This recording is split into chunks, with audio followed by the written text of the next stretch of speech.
So I finally got all 3 batches of the Elijah Craig Barrel Proof for 2023. And somehow I resisted the temptation to open all 3 of them as I got them, just so I can do a blind and share with you the best release of 2023. Let's go.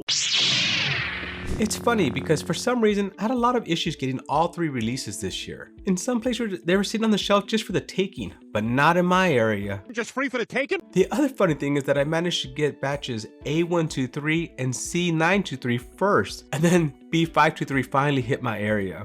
I know my ABCs. So we really haven't gotten a lot of the C923 in my area except for one store. So US Liquors, thank you for helping me acquire this. I appreciate your help. You are awesome. As I mentioned, I somehow resisted the temptation of popping each of these bottles open as I managed to get them. I wanted to do a fresh unbiased review on all 3 without me having to taste any of them before. Let's talk a little bit about each bottle.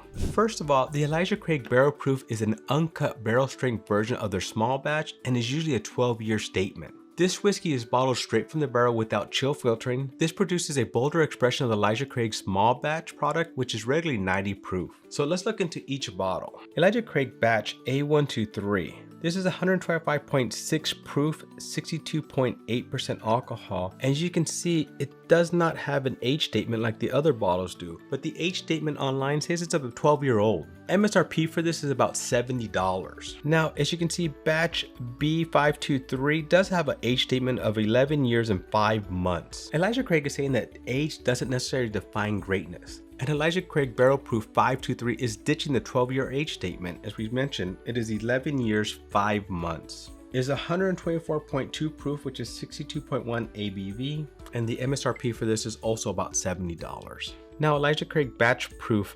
C923, this one's the one everybody's talking about. And the big reason is because it's 13 years, 7 months. That's almost 14 years. It's the oldest age statement that they have released. It's 133 proof, which is 66.5 ABV, and also a $70 age statement. I know this one's a lot harder to come by because of all that. So enough of that. Let's start nosing and tasting this and ranking them. So I'm gonna move this to the side. Now my wife was kind enough to pour these blind for me, so I have 3 over here. I have no idea what order they are in or if they're already in any order. So let me just mix them up just in case she left them in some weird order. And I have no idea. Now I want to state that I'm getting over a little bit of a cold and today's my first drink that I've had in over a week. So my nosing might not be the best because I still have a little bit of congestion. I don't know if you hear that, but I do. Excuses.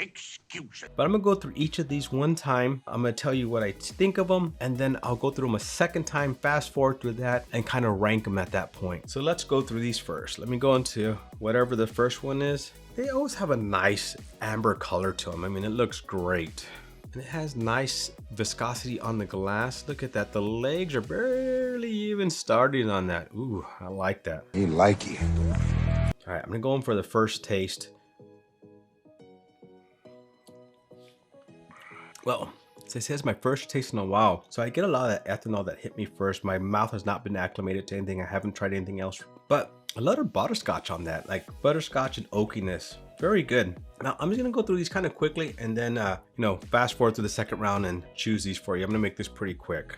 Oh, this one smells like caramel popcorn to me. It smells a lot sweeter than that one does. Let's see, let's go in for that taste.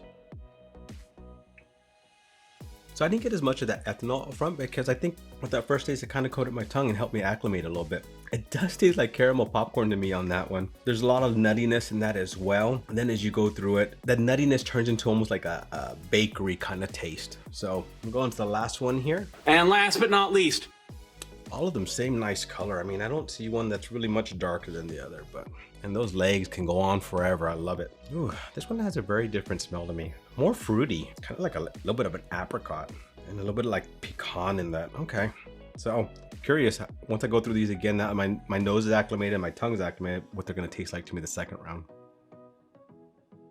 Wow, okay. Even for my third drink, that's a lot of more ethanol up front. Kind of tastes a little bit buttery to me. So that's my first round of this. I'm gonna go through this. I'm gonna rinse my palate, go through this one more time, and then we'll come back. Ludicrous speed. Go!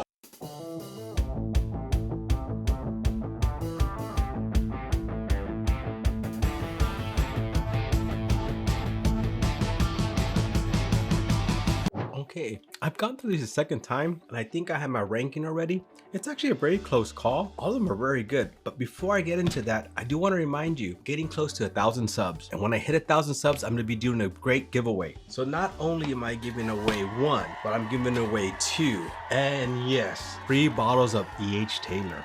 So as we hit that 1,000 subs, I'll tell you how you can win these. But right now, all you have to do is like and subscribe to get a chance. Once I hit that 1,000 subs, we'll be talking more of how we win these, okay? And one person will be winning all 3. Okay, so as I went through them again, I really like this middle one. This one's the one that stands out to me. It's the one that smells like, you know, caramel, popcorn sweetness to it. I just like it. I really like the way it tastes. I like the way it goes over the tongue. I had these sips a little while ago and I can still taste it in my throat. So they're all really nice and stay there for a while. So the finish on all of them are really nice. So let's go ahead. I'm gonna rank them. I'm gonna have the middle one is first, left one is second, and this outer one is third. And the reason I kind of put this one third is that even when I went through it again, that alcohol kind of hits you in the forefront. It is kind of oaky.